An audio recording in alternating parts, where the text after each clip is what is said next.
Olá, meus queridos.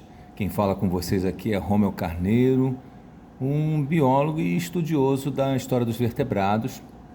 Estou trazendo aqui para vocês uma árvore evolutiva dos ancestrais amniotas. A miniota é todo animal que coloca os seus ovos numa, numa caixa, numa casca, envolvido por uma película, uma membrana protetiva que impede que aquele embrião em desenvolvimento ele se dissolva, ele perca água por desidratação. Esse era o problema dos anfíbios primitivos, né? Eles não tinham como se afastar muito da, da água, né? Dos rios. Eles surgem basicamente o que? Nos rios, pântanos. Então não tinham como se afastar daquele local, porque como iriam depositar os seus ovos nessa situação, né? Como iriam depositar as fêmeas os seus óvulos, os machos os seus espermatozoides? Isso não teria como acontecer, né? Os anfíbios chegaram a desenvolver, de fato, técnicas e formas de tentar preservar os seus juvenis, né? Olha o nome louco, né? Mas não eram todos. Então, existe, por exemplo, uma ordem de anfíbios chamada Helbatrachus sp, uma espécie que quando o macho aperta a fêmea por trás e ela libera os seus ovos e ele, o espermatozoide, e forma aquela pasta no, no substrato. A fêmea vai e lambe aquele combinado ali surgem então os ovos fecundados, os zigotos, que ela vai desenvolver dentro do seu estômago, e depois ela vomita os pequenos juvenis vivos, já completos. Mas isto é uma exceção. Outros anfíbios desenvolveram a arte de colocar os seus ovos em folhas grandes que estavam cheias de água devido às chuvas, mas essas são apenas exceções, não era a regra. Em linhas gerais, os anfíbios permanecem próximos do que? Das águas. Mas então chegou um momento em que um grupo de anfíbios, os anfíbios eles foram se desenvolvendo, eles foram crescendo, eles foram tomando novos formatos mais parecidos com lagartos, né? Você vê anfíbios primitivos, as gravuras dos anfíbios primitivos, eles parecem lagartos. Esse formato desse crânio um pouco mais esticado, eles parecem mesmo lagartos, mas eles não são lagartos.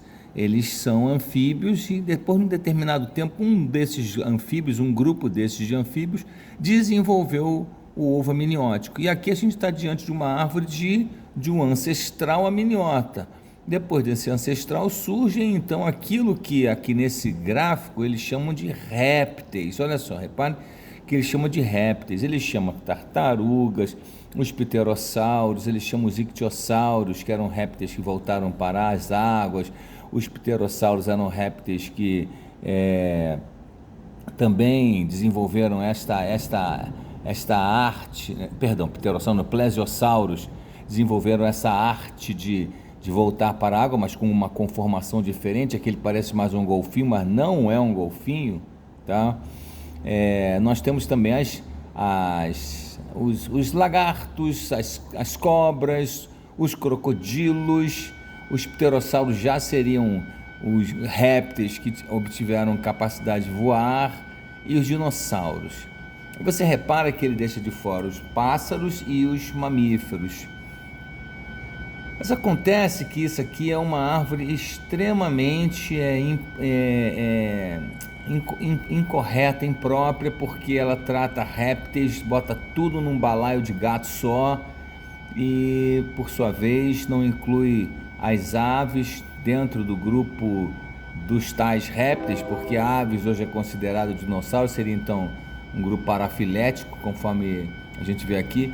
Os mamíferos ficam de fora, geralmente porque nas linhas, em gerais, os amniotas eles se dividiram em sinápsidos e saurópsidos. Os sinápsidos deram origem sim aos mamíferos. Os sinápsidos eles deram origem aos mamíferos. Os saurópsidos deram origem aos demais répteis. Bota aí que eu estou falando de réptil entre aspas, tá? Para não confundir, pensar que eu estou classificando tudo como réptil, mas eles têm nomes diferentes hoje, mas antigamente tudo era chamado de réptil. Mas aqui a gente tem os testudines, tá? Esse grupo das tartarugas aqui são os testudines, são saurópsidos testudines. Todos os saurópsidos são amniotas. Lógico, todos os sinápsidos que dão origem aos mamíferos também são amniotas, mas eles se dividem. E aí então, nesta árvore você vê aqui, por exemplo, plesiossauros, ictiossauros, lagartos, lizards, né? Lagartos e cobras, que na verdade são leptosauromorfos, numa outra árvore cladística, crocodilianos, todos estes com histórias evolutivas diferentes. Por isso que não é apropriado usar essa história evolutiva. Em linhas gerais, quando a gente fala de répteis, repara que nessa árvore dos amniotas, você tem aqui amniotas, veja só, amniotas, temos os amniotas, e ele divide em dois grandes grupos gigantescos, o Panreptilia e o Panmammalia, tá? O Panreptilia, ele vai estar incluindo toda essa galera que eu falei para vocês ainda há pouco.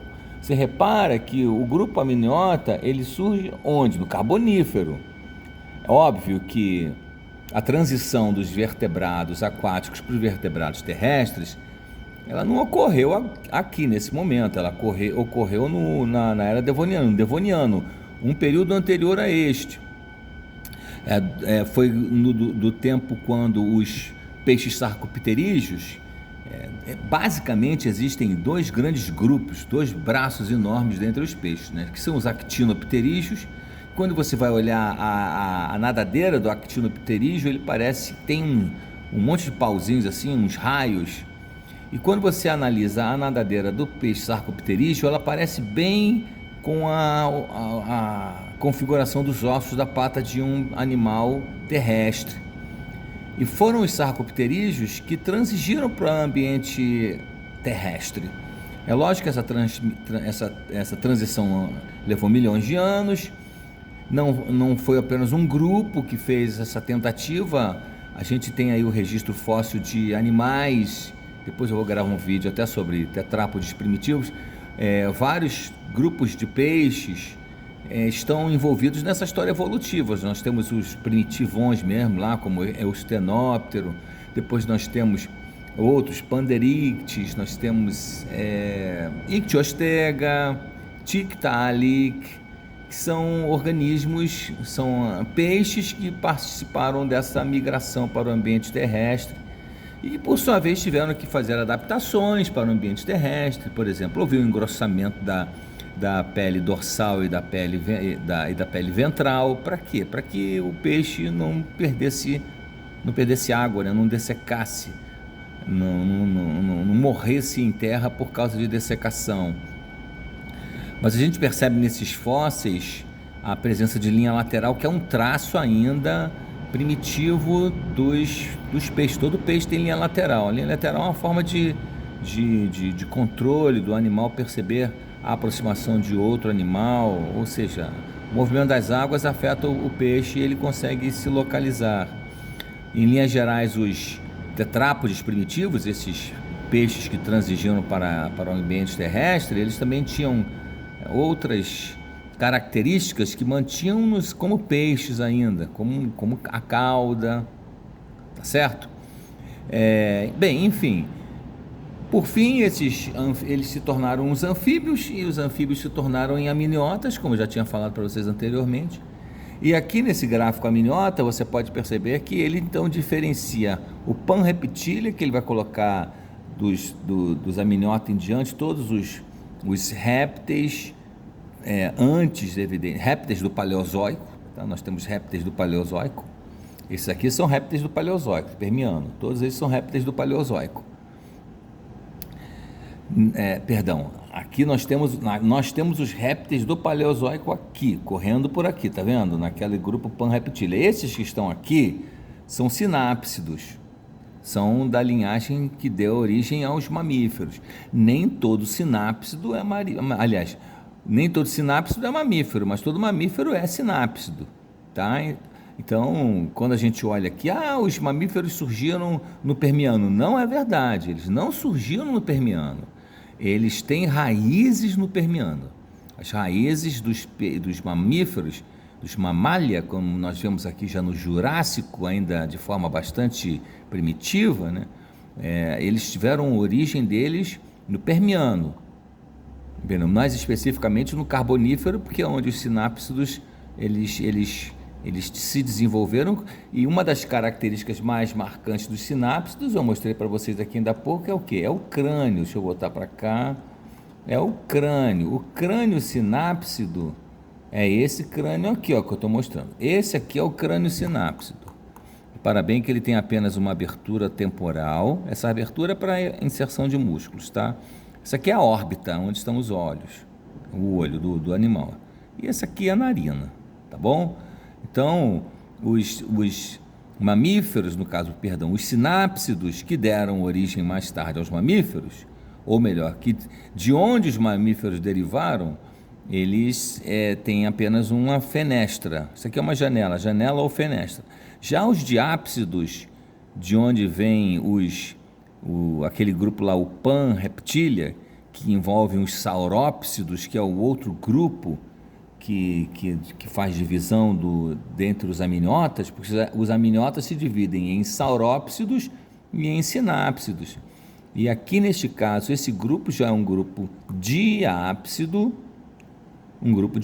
as tartarugas, no caso, ela é anápsida, não tem nenhuma janela, então não é diápsido, você pode perceber. Não tem como colocar todo mundo numa mesma bolsa. Esse é o problema das classificações tradicionais. Aqui, aí o que aconteceu, né? Eu mostrei para vocês aqui, esse aqui é apenas o grupo dos sinápsidos, tá bom? Isso aqui são sinápsidos. Repara que a origem dos sinápsidos deriva aqui do Carbonífero, como eu mostrei para vocês, do Carbonífero superior, e os grupos que nós temos de fósseis de onde eles eram mais abundantes, fósseis de sinapsídeos, tá? O grupo mais próximo dos mamíferos é o dos sinodonte, aqui. A gente vê sinodonte surgindo onde? O sinodonte já surge no Permiano superior. Ele surge no Permiano superior. O sinápsido começa no Carbonífero.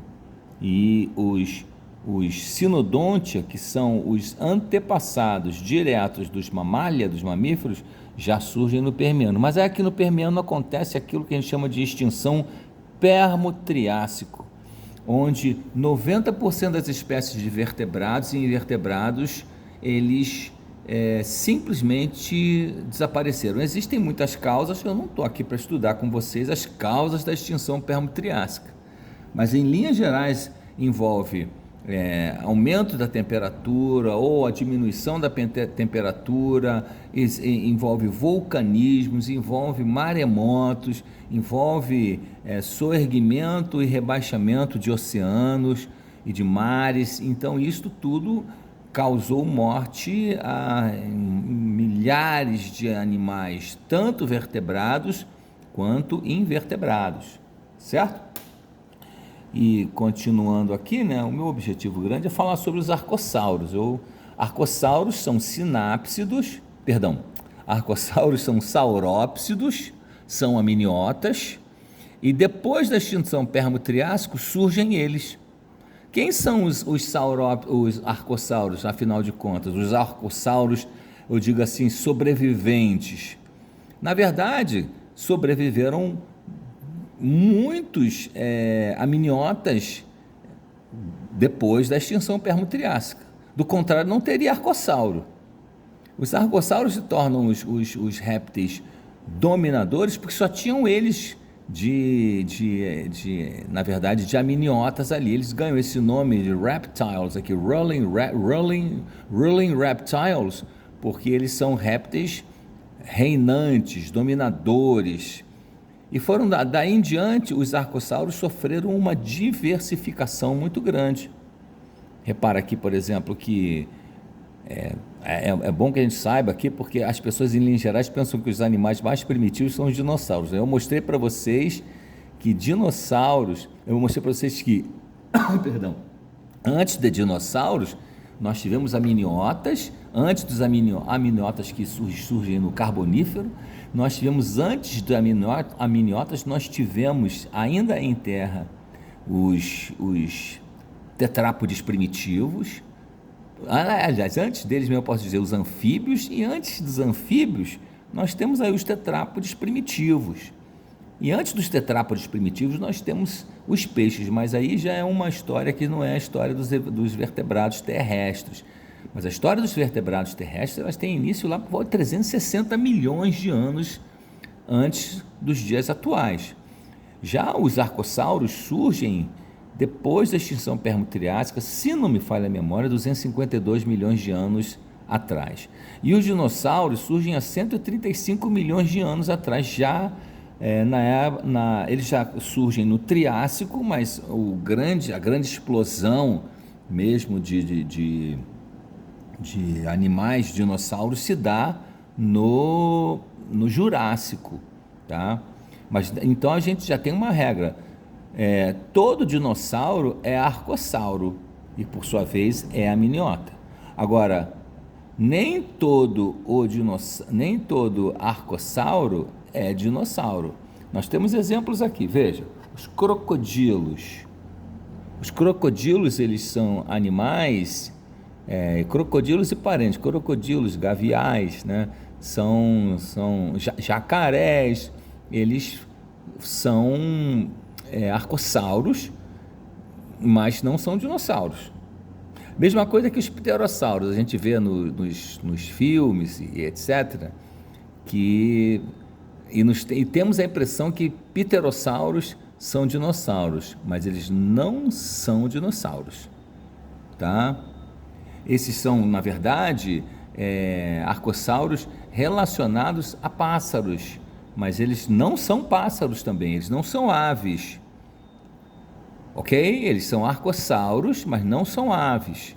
As aves, na verdade, são dinossauros. Aqui, você vê que as árvores aqui é birds, né? As aves são dinossauros, mas nem todo dinossauro é ave, lógico, né?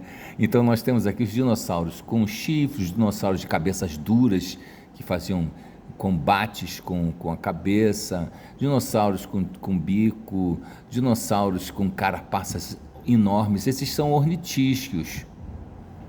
Na verdade, os dinossauros tiveram uma grande divisão entre ornitísquios e saurísquios. Os sauríscicos deram origem àqueles enormes saurópodes, são dinossauros enormes, gigantescos, herbívoros em linhas gerais, e os prosaurópodes. Esses, em linhas gerais, eram herbívoros. Os carnívoros estão aqui já no outro grupo chamado terópodes. Os terópodes são, de fato, os dinossauros que são carnívoros. Aqui que nós temos o famoso, puseram logo aqui a figurinha de quem? Nosso terrível Tiranossauro Rex, tá? Animais do Jurássico. Então, quando alguém falar para você de animal primitivo, os primeiros vertebrados terrestres, nunca pense que nós estamos falando de dinossauros, porque nós estamos falando de animais que antecederam em muito esses animais. Mas eles têm uns formatos muito parecidos. Talvez seja esse o motivo da confusão. Bem, eu espero de verdade que esse vídeo possa ter ilustrado, te ajudado bastante, né? E até a próxima. Grande abraço. Tchau.